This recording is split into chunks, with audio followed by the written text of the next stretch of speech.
사람만큼 변덕이 심한 동물도 아마 없을 것이다. 한 가닥 바람 부는 방향만 달라도 마음이 변해버리니 말이다. 모든 규제를 끌어버리리라 마음먹고 사람들과는 완전히 동떨어진 장소를 찾아내게 된 행운을 진심으로 기뻐했었던 나인데 그만 이렇게 그 같은 결심이 허물어지고 말다니 이 얼마나 비참한 일인가. 어두워질 때까지 고독과 외로움을 이겨내려고 버둥거리다가 결국에는 자신의 의지를 꺾고 두 손을 들어 항복하지 않으면 안 되었던 것이다. 가정부로 있는 딘 부인이 저녁 식사를 가져온 것을 붙잡고 앞으로 집안 살림살이를 꾸려나가는 데 필요한 여러 가지 일들에 대한 상의를 하자는 고실로 식사가 끝날 때까지 곁에 있어 달라고 부탁했다. 그녀는 얘기를 좋아하는 여인으로서 이쪽의 기분을 돋워주거나 아니면 얘기를 듣는 동안에 잠이라도 들게 해주기를 은근히 기대하고 있었던 것이다. 이 집에서 산 지도 꽤 오래되었다면서요? 16년이나 되었다던가? 하고 나는 포문을 열었다. 18년째입니다. 마님께서 시집 오실 때 따라왔으니까요. 마님이 타계하신 뒤에 주인 어른께서 살림을 돌봐달라고 분부하셨던 것이지요. 그래요. 여기서 한동안 침묵이 흘렀다. 그녀는 자신의 일 이외에는 그다지 이야기를 하는 사람이 아닌 듯했다. 또한 그런 것은 나의 흥미를 끌지 못하는 일이었다.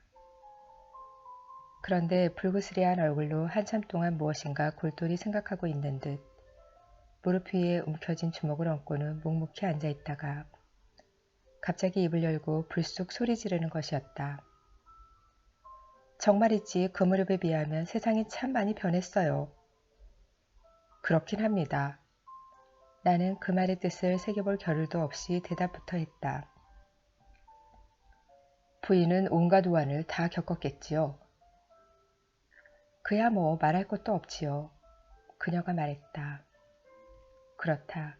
이 여인의 집주인 가문에 대한 얘기를 들어보자 하고 나는 마음속으로 작정했다. 얘기거리로서는 그럴듯하지 않은가. 게다가 그 아름답고 청초한 젊은 과부에 관한 얘기도 들어보자. 그녀도 이 시골 출신일 거야. 아니야, 그 무뚝뚝하고 거칠기 짝이 없는 토박이 가문 사람들과는 거리가 먼 딴지방 사람일는지도 몰라. 이렇게 생각한 나는 딘 부인에게 무슨 까닭으로 히스클리프가 스러시 크로스의 저택을 남에게 세만 놓고 자기는 위치도 나쁘고 집 규모도 훨씬 떨어진 그곳에 살고 있는지를 먼저 물어보았다. 이 저택을 유지해 나갈 만한 돈이 없어서 그런 것인가요? 천만의 말씀입니다. 돈이라면 얼마가 있는지도 모를 정도로 많답니다. 그리고 그것은 해마다 눈덩이처럼 불어가고 있습니다. 이보다도 훨씬 더 훌륭한 저택에 살고도 남을 만큼의 돈을 가진 큰 부자입니다만 다만 사람이 너무 인색한 것이지요. 소문난 구두쇠랍니다. 스러시 크로스에 옮겨 살고 싶은 생각을 하다가도 누가 셋집으로 달라고 하면 그만 그 몇백 파운드라는 돈이 탐이 나서 그런 기회를 놓치고 말거든요. 가족도 없이 혼자 사는데 말이에요. 정말 욕심이라는 건 무서운 거지요. 아무튼 이상한 분입니다. 그녀가 대답했다. 아들이 하나 있다면서요? 네, 있긴 했는데 죽었습니다. 그러면 그 히스클리프 부인이라고 하는 젊은 여자분은 그 아들의 부인이었나요? 그렇습니다. 어디서 시집을 왔죠? 어디서라뇨. 돌아가신 이 집 주인 어른의 따님이에요. 처녀 때 이름은 캐서린 린튼이라고 했었지요. 제가 젖을 먹여 키웠답니다. 가엾게 됐지요. 히스클리프 씨만 이쪽으로 옮겨오시면 다시 같이 살게 될 텐데 말입니다. 뭐라고? 캐서린 린튼이라고요? 나는 소스라치게 놀랐다. 그러나 곧 냉정을 되찾은 결과 유령으로 나왔던 캐서린과는 다른 사람이라는 것을 깨닫게 되었다. 그럼 원래 이 집 주인은 린튼이란 사람이었단 말인가요? 그렇습니다. 그러면 그 언슈라는 히스클리프 씨 댁에 있는 그 헤어튼 언슈라는 사람은 누구죠? 무슨 친척이라도 되나요? 아니에요. 그 사람은 돌아가신 린튼 부인의 조카되는 사람입니다. 그러면 그 젊은 부인의 사촌이 되는 건가요? 네, 그리고 그분은 그분의 돌아가신 남편하고도 역시 사촌간이었어요. 한쪽은 외가 쪽이고 다른 한쪽은 친가 쪽 사촌이 되는 것입니다. 히스클리프 씨가 린튼 씨의 누이 동생을 아내로 맞았기 때문이지요. 폭풍의 언덕 집의 현관에 언쇼라고 새겨져 있는 것을 보았는데 오래된 가문인 모양이지요. 그럼요, 아주 오래된 가문이지요. 굉장히 오래된 가문이랍니다. 그리고 그 헤어튼 씨는 그 집안에서 마지막 남은 사람이라고 할 수 있지요. 캐서린 아가씨가 우리, 즉 린튼 가문의 최후의 한 사람인 것과 마찬가지로 말이에요. 폭풍의 언덕에 가셨었나요? 물어보기 못합니다만 아가씨께서는 건강하시던가요? 히스클리프 부인 말씀인가요? 네, 아주 건강해 보였습니다. 그런데 정말 미인이더군요. 하지만 그다지 행복해 보이는 얼굴은 아니었어요. 그래요? 역시 그랬군요. 그래, 그곳 주인의 인상은 어떻던가요? 어쩐지 몹시 거칠고 딱딱해 보이더군요. 딘 부인, 그 사내는 그런 사람입니까? 그야말로 톱날같이 거칠고 차돌처럼 딱딱한 사람이지요. 그런 사람하고는 가까이 하지 않는 것이 상책이지요. 그런 사람이 된 것을 보니 온갖 고생을 많이 했는가 보지요. 그 사람의 과거에 대해서 잘 아시나요? 그 사람은 남의 둥지를 가로채는 뻐꾸기 같은 사람이에요. 전 그 사람에 대해서 모든 걸 알고 있습니다. 다만 어디서 태어났고 부모가 어떤 사람이고 애당초 어떻게 해서 돈을 모았는지 하는 것만 모를 뿐입니다. 헤어튼 같은 사람은 아직 털도 덜 난 종달새같이 가냘프고 어릴 때 이미 그 둥지에서 쫓겨났었거든요. 우리 교회에 나오는 사람들이 모두 알고 있는데도 가엾게도 본인만이 자기가 속고 있다는 것을 깨닫지 못하고 있는 거예요. 그럼 딘 부인, 그 집안의 얘기를 해주시면 정말 고맙겠군요. 침대 속에 들어가더라도 아무래도 잠이 올 것 같지 않으니 말입니다. 그렇게 앉아서 1시간 정도만 얘기를 해주면 고맙겠는데요. 네, 그렇게 하지요. 그런데 잠깐 기다리세요. 가서 뜨개질할 것을 가지고 오겠어요. 그러면 얼마든지 얘기할 수 있지 않겠어요? 그런데 선생님께서는 감기라도 드신 게 아닙니까? 아까부터 자꾸 떨고 계시는 것 같으니 말이에요. 흰죽이라도 잡수시고 몸조리를 단단히 하셔야겠네요. 부지런하기 짝이 없는 가정부가 서둘러 방을 나간 뒤에 나는 난로 옆에 바싹 다가앉아 등을 구부렸다. 머리는 찌끈거리고 온몸에 가벼운 한기가 들어 으스스 추웠기 때문이다. 게다가 신경도 머릿속도 비었다고 생각될 정도로 흥분된 상태였다. 그렇다고 기분이 나쁜 것은 아니었으나 어제와 오늘에 걸친 뜻하지 않은 일들로 말미암아 무슨 나쁜 결과라도 생기면 어떻게 될까 하고 은근히 걱정이 되었던 것이다. 얼마쯤 시간이 지나자 가정부가 김이 무럭무럭 나는 죽냄비와 뜨개질 바구니를 가지고 되돌아왔다. 죽냄비를 난로 위에 얹어놓고 그녀는 이야기 상대가 생겨 매우 기쁜 듯이 의자를 당겨 걸터 앉았다. 제가 이 저택에 와서 살기 전까지 하고 딘 부인은 내가 얘기를 재촉하지 않았는데도 서둘러 말문을 열었다. 저는 거의 언제나 폭풍의 언덕에 있었습니다. 왜냐하면 저희 어머님이 힌들리 언쇼 씨, 즉 헤어튼의 아버님이 되시는 분의 유모로 있어서 저는 그 집 아이들과 함께 놀았기 때문입니다. 그 밖에 잔심부름을 하기도 하고 건초 만드는 것을 거들기도 하고 농장 부근에서 놀다가 누가 무슨 일이나 심부름을 시키는 경우에는 언제나 지체 없이 뛰어가서 도와주었던 것입니다. 그런데 어느 날 여름이었는데 아침이었을 겁니다. 수학이 곧 시작될 무렵이었다고 생각되는데 주인이신 언쇼 씨가 나들이 준비를 하시고 아래층으로 내려오시더니 조셉에게 그동안에 해야 할 일을 이것저것 분부하시고는 힌들리와 키씨 그리고 그때 저도 함께 죽을 먹고 있었는데 를 바라보시고 그의 아드님에게 이렇게 말씀하셨습니다. 자, 귀여운 아들아, 아빠는 오늘 리버풀에 간단다. 무엇을 선물로 사다 줄까? 무엇이든 원하는 것이 있으면 말해보렴. 그러나 부피가 큰 것은 안 된다. 길이 먼 데다가 걸어갔다 와야 하니까 말이다. 알겠지? 60마일은 가까운 길이 아니란다. 어서 말해봐요. 힌들리는 바이온을 갖고 싶다고 말했습니다. 그리고 키씨는 이미 5살도 안 된 때부터 마구간에 있는 말이라면 어느 것이나 다 탈 수 있을 정도로 말타기를 좋아했기 때문에 채찍이 있었으면 좋겠다고 말했습니다. 주인 어른께서는 친절하시게도 저한테까지 물어보셨습니다.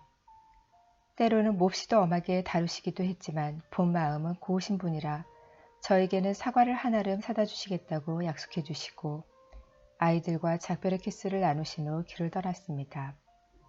주인 어른이 안 계신 3일 동안이 얼마나 길게 느껴지던지 어린 캐시는 아버지가 언제쯤에나 돌아오실 거냐고 몇 번이나 묻곤 했습니다.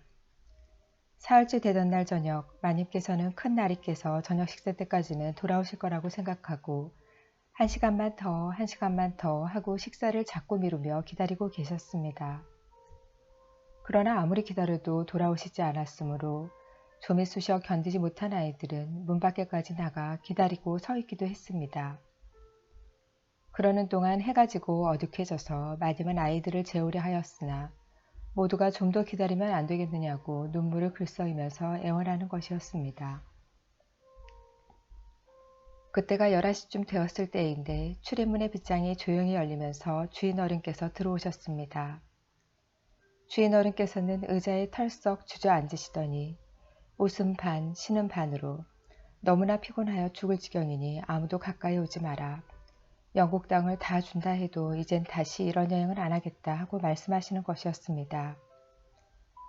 그런데 말이야, 내 생전에 이번처럼 난처한 일은 처음 당해봤거든. 주인 어른께서는 그렇게 말씀하시면서 똘똘 말아서 팔에 끼고 계시던 외투를 펴 보여주시는 것이었습니다. 여보, 이것 좀 봐요. 얘 말이요. 이렇게 곤란한 일은 처음이거든. 하여간 하느님께서 주신 선물로 여길 도리밖에는 없겠소. 생긴 것은 꼭 악마 새끼처럼 새까맣지만 말이오. 우리는 모두 그 주위로 몰려들었습니다. 나도 캐시의 어깨너머로 열심히 들여다보았는데 그것은 누더기를 걸친 머리털이 새까맣고 전신에 때가 꾀재재 흐르는 몹시도 더러운 꼴을 한 어린아이였습니다. 걷기도 하고 말도 할 만큼 큰 아이였는데 실제 얼굴 모습으로 미루어 봐서는 캐시보다는 나이가 더 들어 보였습니다. 일으켜 세우니 고약한 눈초리로 주위를 두리번거리면서 무슨 뜻인지도 모를 외마디 소리만 되풀이하는 것이었습니다. 나는 그만 등골이 오싹할 정도로 기분이 나빠졌습니다. 마님 또한 당장이라도 어딘가에다 내동댕이 쳐버렸으면 하는 표정을 짓고 계셨습니다. 그리고 끝내는 분통을 터뜨리시며 집에도 먹이고 보살펴야 할 아이가 둘씩이나 있는데 어쩌자고 이런 집시 아이를 주어왔느냐. 대체 이 애를 어떻게 할 작정이냐.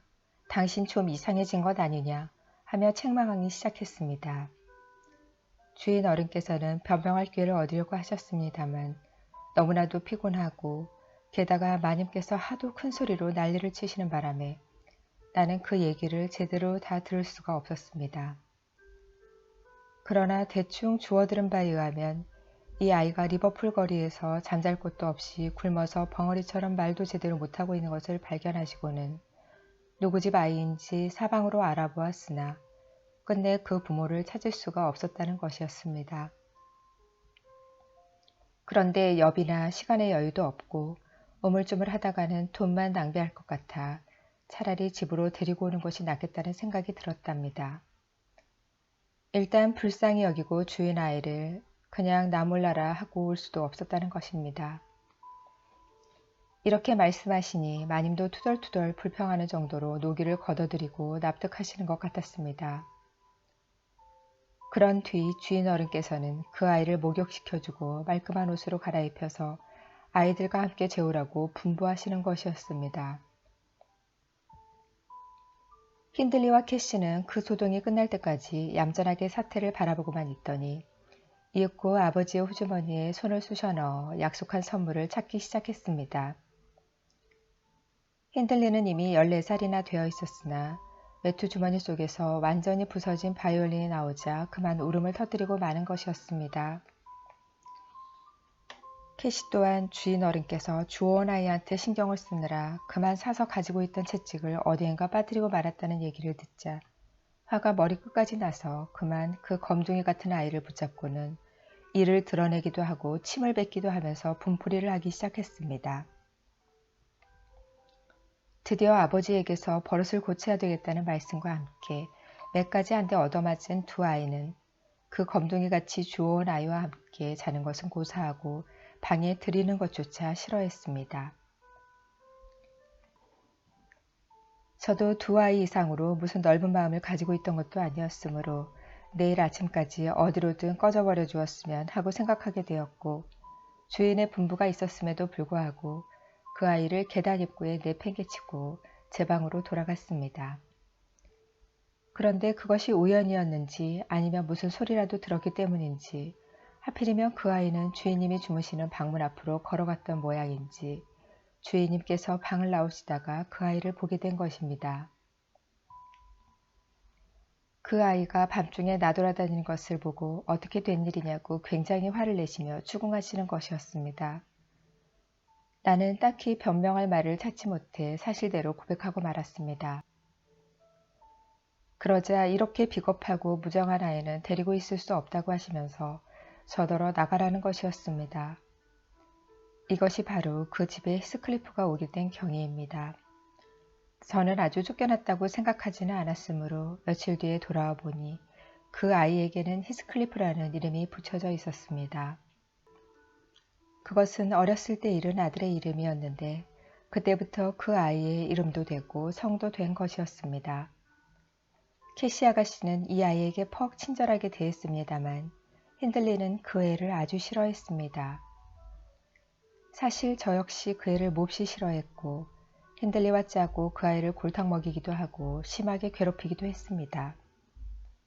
하긴 저는 그때 철이 없어 내 행동이 나쁘다는 것을 몰랐고 게다가 마님께서도 우리가 그 아이를 괴롭히고 있는 것을 보셔도 그 아이를 감싸거나 우리를 꾸중하는 일이 전혀 없었던 것입니다. 히스클리프는 무뚝뚝하면서도 퍽 인내심이 강한 아이였습니다. 온갖 모욕을 받는 사이 그렇게 길들여졌는지도 모르지요. 힌들리가 쥐어박아도 눈썹 하나 까딱하지 않았고 눈물 한 방울조차 보이지 않았습니다. 그리고 제가 남몰래 꼬집어도 자기 잘못 때문이니 누구를 원망하랴 하는 듯이 그 순간만 움찔할 뿐 잠깐 숨을 그쳤다가 눈만 크게 부릅떠 보일 뿐이었습니다.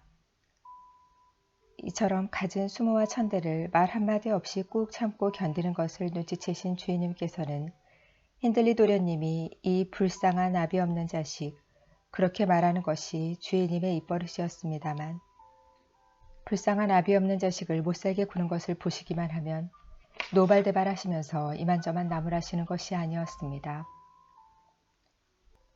주인님께서는 좀 과하다 싶을 정도로 히스클리프를 애지중지하셨고 히스클리프의 말이라며 무슨 말이든 다 들어주셨으며 하기야 그 애는 말수가 적은 데다 어쩌다가 몇 마디 하는 것은 모두가 참말뿐이기도 했습니다. 심지어는 장난꾸러기이고 변덕쟁이기도 한 캐시보다 훨씬 더 좋아하셨던 것입니다. 그래서 애초부터 히스클리프는 온 집안 사람들에게서 경원되고 혐오의 대상이 될 운명에 놓여 있었던 것입니다.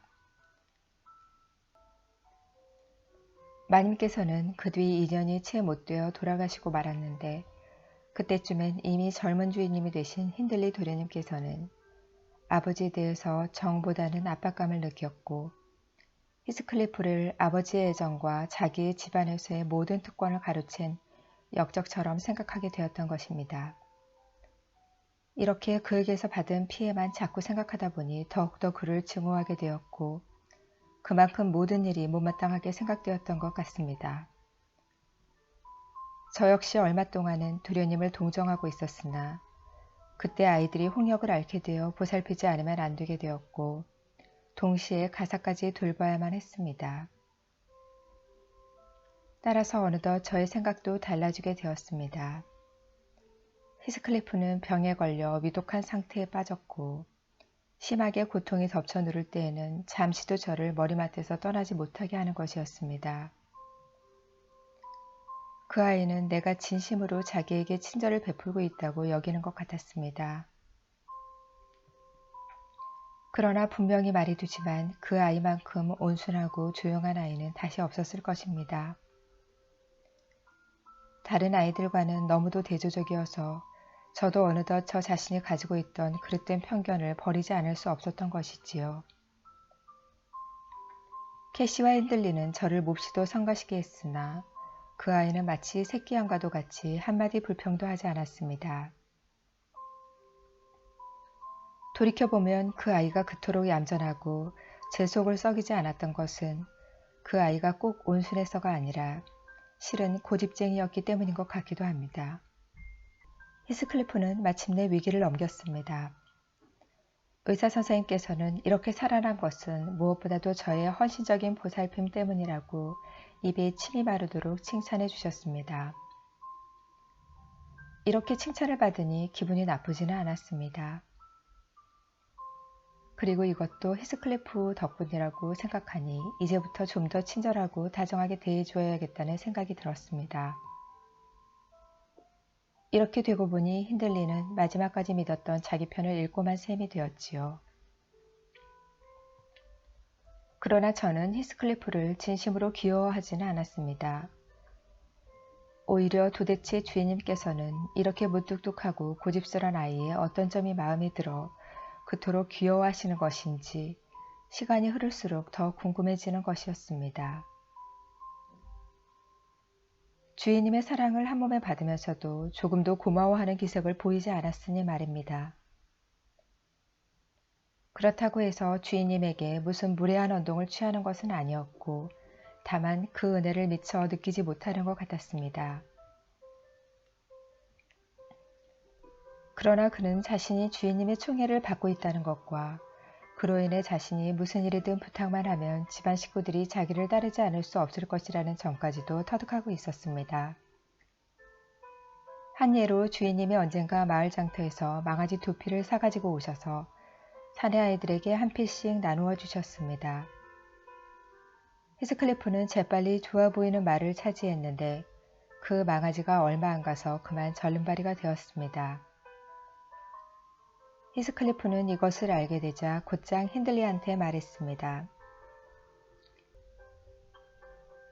내 망아지와 바꾸지 않겠니? 마음에 들지 않아서 그래. 만약 내가 거절하면 가만 놔두지 않겠어. 내가 지난번에 나를 3번이나 채찍으로 때린 것을 아버지한테 일러 바칠 테야. 시퍼렇게 멍이든 어깨도 보여드리고 말이야. 힌들리는 혀를 쑥 내밀더니 사정없이 히스클리프의 귀싸대기를 후려 갈겼습니다. 지금 곧 내 말대로 바꿔놓는 것이 좋을걸? 히스클리프는 뿡깨로 달아나면서 두 사람은 마구간에 있었습니다. 계속해서 약을 올렸습니다. 내가 아무리 고집을 피워도 소용없을 거야. 결국은 내 생각대로 되고 말 테니까. 게다가 지금 얻어맞은 것도 일러 바칠 테야. 그렇게만 돼봐. 너도 죽도록 두들겨 맞을 테니까. 야, 어디로든지 꺼져버려. 보기도 싫단 말이야. 강아지 같은 새끼야. 힌들리는 감자나 건초를 달 때 쓰는 저울추를 치켜들고 고함쳤습니다. 던질 테면 던져봐. 히스클리프는 바짝 약을 올리며 되받았습니다. 아버지가 돌아가시면 당장 나를 쫓아버리겠다고 윽박지른 것까지 폭로해버릴 거야. 그렇게 되면 너는 당장 쫓겨나고 말걸? 힌들리는 끝내 그 저울추를 히스클리프를 향해 던졌습니다. 그것이 히스클리프의 가슴에 맞아 그는 그 자리에 쓰러졌는데 곧 일어나려고 몸부림치더니 이윽고 2발을 버티고 일어섰습니다. 만약 제가 말리지 않았더라면 쪼르르 큰 나리깨로 가서 핸들리의 고약한 처사를 일러바치고 흡족할 만큼 복수를 할 수 있었을 것입니다. 그래 이 집시야 내 망아지를 가져가라. 타고 가다 떨어져서 모가지나 꺾여버려라. 그렇지 않으면 죽어버리든지 이 건방진 거지 새끼야. 아버지 것이면 무엇이든 훔쳐가는 것이 좋을걸? 나중에 악마의 자식이었다는 것만 밝히면 될 테니까. 자 끌고 가라. 뒷발에 채워서 대가리가 묵사발이 되는 것이 보고 싶구나. 힌들리가 울분을 참지 못하고 수리수리 질렀습니다. 히스클리프는 이 같은 처참한 욕지거리를 들으면서도 전혀 개의치 않고 망아지한테로 가더니 고삐를 풀고는 자기의 마구간으로 끌어다 옮기려 했습니다. 그런데 그가 망아지 등 뒤로 돌아갔을 때였습니다. 힌들리는 가진 저주를 다 퍼붓고도 직성이 풀리지 않았는지 그를 망아지 발밑에 때려눕혀놓고는 자기가 아까 퍼부은 대로 히스클리프의 머리가 망아지 뒷발에 채워서 깨지고 말 것인지 어떤지를 확인할 생각도 않고 그냥 내빼는 것이었습니다. 어떻게 하는가 지켜보고 있으려니 놀랍게도 히스클리프는 끙끙거리며 일어나서는 자기가 한번 하겠다고 결심한 일은 끝내 해내고야 말겠다는 듯이 망아지뿐만 아니라 말 안장까지도 몽땅 바꾸어 버리는 것이었습니다. 그리고는 집 안으로 들어가기 전에 현기증 때문이었는지 건젖더미 위에 주저앉는 것이었습니다. 그 상처는 망아지한테 채인 걸로 해도 제가 다짐을 해뒀더니 그도 어렵지 않게 수긍을 했습니다. 그는 자신이 바라던 것이 손에 들어온 이상 다른 일은 어떻게 되든 상관없다는 듯한 태도였습니다.